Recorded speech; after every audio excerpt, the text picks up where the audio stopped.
Hi, if you don't know me, I'm Rob.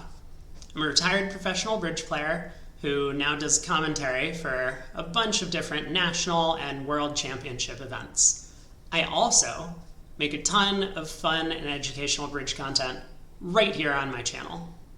A couple weeks ago, while providing commentary for the finals of the national championships, the question arose of how likely it was for a no-trump opener to hold a major suit fit when responder was 4-4 in the majors. This was when I made a bold claim on live TV in front of thousands of viewers. Yeah, it's actually a slight underdog. Because in high school multivariable calculus class, while I was not paying attention to lecture, I worked out the percentages, and it's 48%. Immediately after saying this, I was bombarded with comments from the audience telling me I was wrong. So, a week later, I fired up my stream, and with the help of a very large number and a giant snake, I went to work. Today, in this video, we are getting to the bottom of this mystery. Once and for all, we will answer the question, what should you do with 4-4 in the majors and a weak hand over your partner's one no-trump opening? The first thing I had to do after opening my spreadsheet was define what a no-trump opening bid was. If you ask 10 different players this question, you'll get 10 different answers, ranging from grandma's 16 to 18 high card points and a balanced hand, to those two guys from the local club who have a homebrewed system where, for them, a no-trump is good 12 to 16, could have a small singleton, and of course a 6-card major is common. Everyone plays that. And to make things more complicated, every NBO also has their own rules about what is allowed and what isn't. All this could leave your head spinning for hours. But fortunately, if you focus on the big picture, there are several ideas that resonate with a large group of players. These can be summarized as follows. First, one no-trump should be bid on strong hands. None of this 13 to 15 high card point nonsense. And second, hands with a rebid problem tend to open a no-trump, rather than hope that the rebid problem just doesn't arise. So, 1-4-3-5 shape that isn't good enough to reverse, you just open a no-trump. With these ideas in mind, and mainly because I polled chat for help, I settled on using the common 15 to 17 high card point range, as well as the ACBL rules for a one no-trump opener, which can be summarized as follows. You can have at most 9 cards in any 2 suits, and at most 2 doubletons. Also, no voids, and any singletons must be either the ace, king, or queen.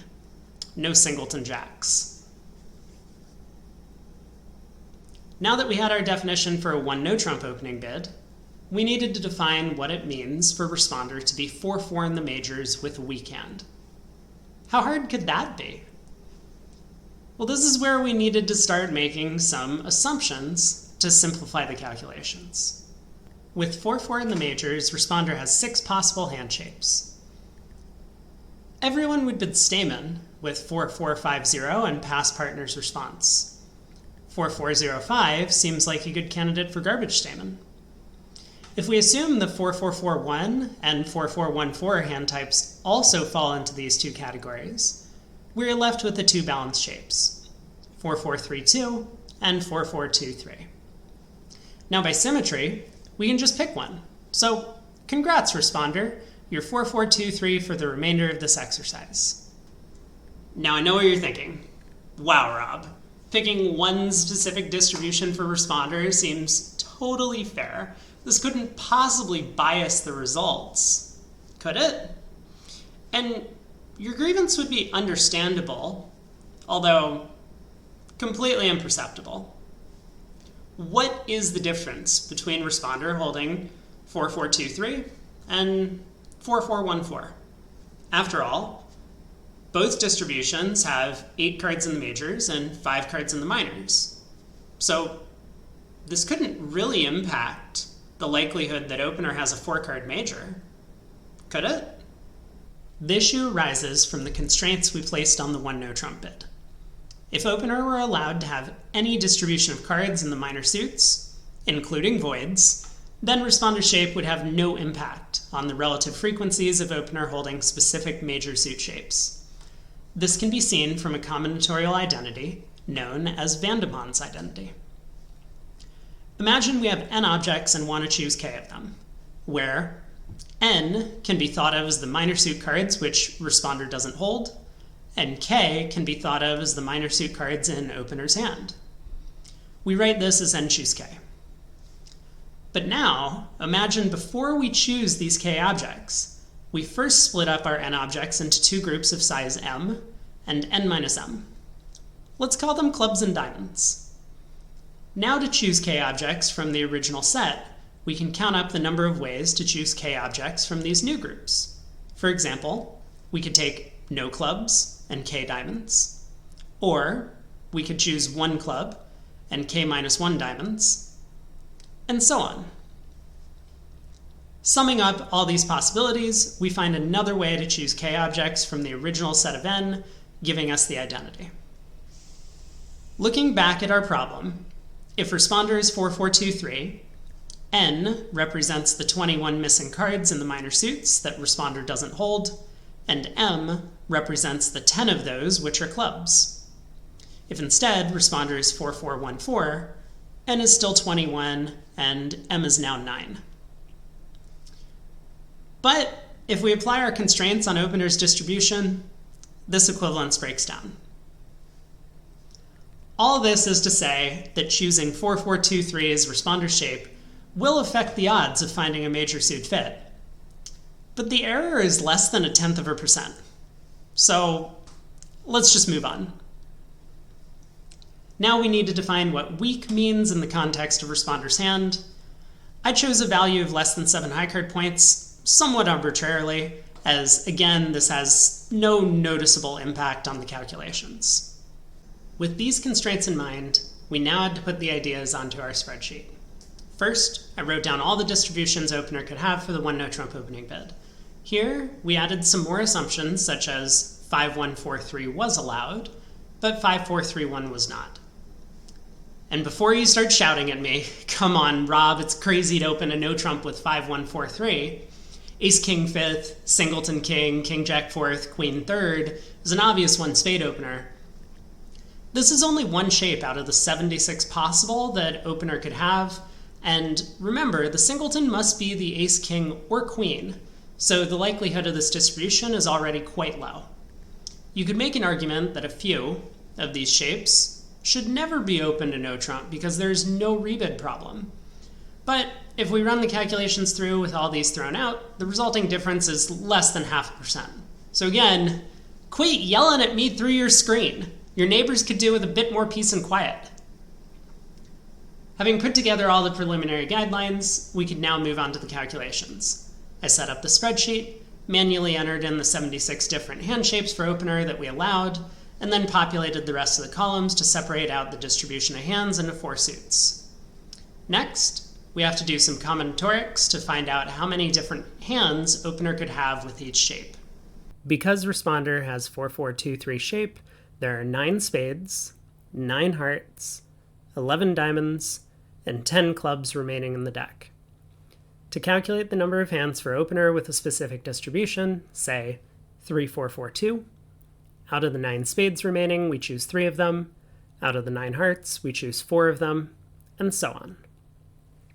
This gives us about 157 million different hands with 3442 shape that opener could hold.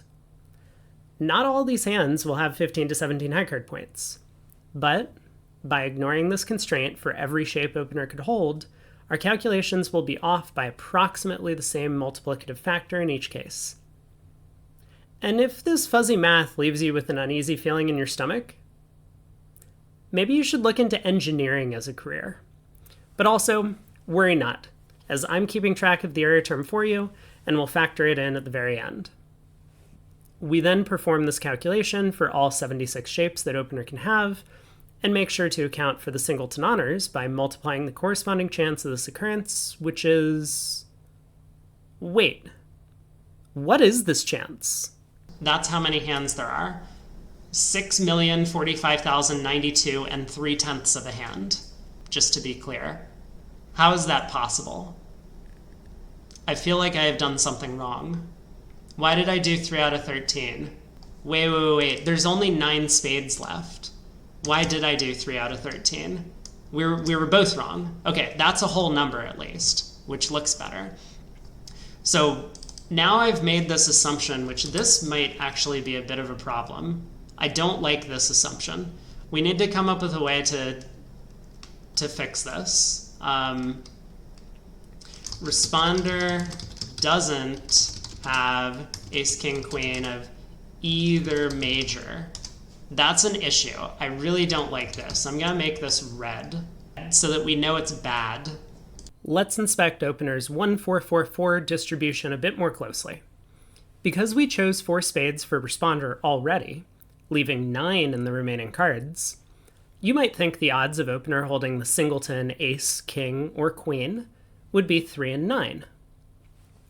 But this assumes responder holds none of those top honors in the suit.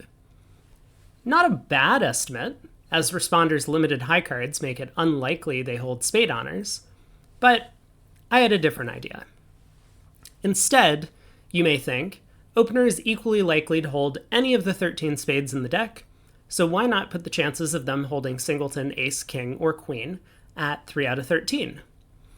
This is what we went with as a reasonable estimate, and it's close enough to reality that it's probably not worth losing sleep over. If we wanted to come up with the true value, we have to condition on how many of these top honors responder has, while remembering that responder is limited to 6 high card points. So responder can't hold both the ace and king in the suit, and the honors responder has in the suit impact the honors they can hold in other suits, given our high card point limitation, which in turn affects the odds of other singleton distributions from opener. We could go through all these calculations, but why bother when the error is quite small? After computing the likelihood of each hand type and normalizing this distribution, all we had left to do was figure out what percentage of the hands opener held at least one 4-card major, giving us a fit. We set up an equation, populated the column, and summed up the percentages to find a value of 56.83%, plus or minus 1.2%. So this might indicate that I was a little bit off, but this also indicates that everyone is dumb. Why are people not bidding Stayman with 4-4 in the majors then, over a no trump? Like, why does no one do this? Everyone's just like, oh, we got the 6 count, let's pass. Partner can play a no trump, it'll be fine. Much more often than 50% of the time, we will have at least a 4-4 major fit when we bid Stayman. Checking the scoreboard, Kibitzer's 1, 15-year-old me 0. I hope you all feel good about yourselves for ganging up on a defenseless child. But it wasn't time to celebrate just yet. Our work was only half finished. I was quite confident in our calculations, and while this gave us a strong estimate of the true answer, we can verify this value through a programming method called simulation. How do we do this, you ask? Let me explain it. Simulation can be used for problems that have too many possible scenarios to explore each one individually. Because the scenarios are too numerous, we can't count them up as we tried using the combinatorics approach. Instead, we use a technique called sampling from a distribution. We randomly choose a sample meeting our constraints, see which category it falls into, then repeat this process a large number of times until we are satisfied we have accurately predicted the underlying distribution. I got to work programming. First, I created cards, a deck, and finally the player's hands. Next, I defined some helpful functions to count the number of cards in each suit for one player, as well as the high card points. After testing the code to make sure it worked properly, and adding in a couple of other quality of life improvements, such as a print function to see each player's hand. This looks beautiful, and I don't think I would ever want to change this. I was finally ready to take on the sampling problem. How do we sample a hand meeting the constraints of responder having 4-4-2-3 shape and less than 7 high card points, as well as opener having a 1 no trump bid? One fair way to do this would be to randomly deal out all 52 cards to the 4 players, then select 2 of the hands opposite each other, and see if one of them fits the constraints of one no-trump opening bid, and the other fits the constraints of a 4-4-2-3 shape hand with less than 7 high card points. This ensures that every hand which meets the constraints occurs with the same relative likelihood as it would when we actually play, since this random dealing exactly mimics how we find deals in real life. This fair method of sampling from the distribution is what we call unbiased sampling. On the other hand, biased sampling would be any method of sampling which does not preserve the relative likelihoods of specific hands being chosen for our sample. If we want to choose an alternative sampling method, we better make sure it is as close to unbiased as possible, or else our experiment will be severely flawed. So why not use the unbiased method of random deals I just presented? If you think about it, this process can be quite slow. Randomly dealing until we find each of 2 hands to have quite specific constraints may take hundreds or thousands of deals before we find just one which fits. Instead, if we were able to search individually for a single constraint at a time and place these 2 searches back to back in a linear fashion, that would speed up the process considerably. See if you can spot the subtle bias in the sampling method I chose, and leave a comment below the video. I ended up repeating the following process until I found a hand which fit responder's constraints. First, shuffle the deck. Second, choose 13 cards for responder's hand. Third, check if this hand was 4-4-2-3 in shape with less than 7 high card points.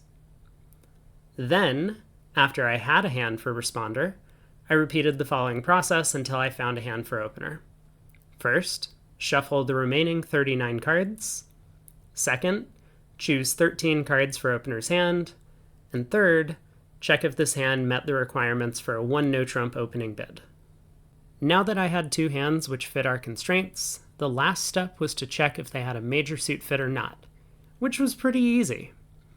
Then I repeated this process 1 million times, and after a short wait, I found 58.14% of the hands sampled had a major suit fit. This was a bit higher than our combinatorics calculations, but the discrepancy can be mostly explained by some of the error terms from our math portion and the bias from our sampling. The remainder of the difference could be attributed to the fact that sampling isn't perfect, as we end up choosing only a portion of the entire population to test.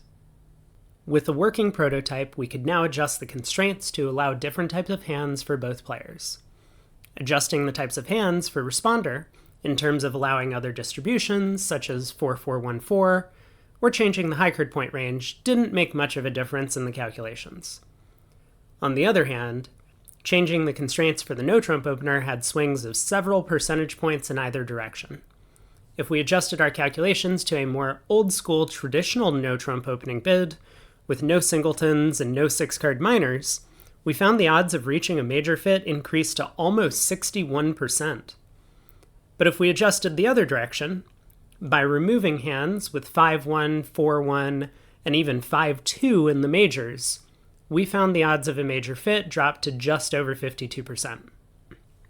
Depending on how you define your no-trump opener, this range of 52 to 61% will encompass all systems as a good estimate for the likelihood of a major suit fit when responders 4-4 in the majors, and taking a middle value of 57% seems like a good guess if your agreements are somewhere in the middle. Well, that about wraps up this presentation, and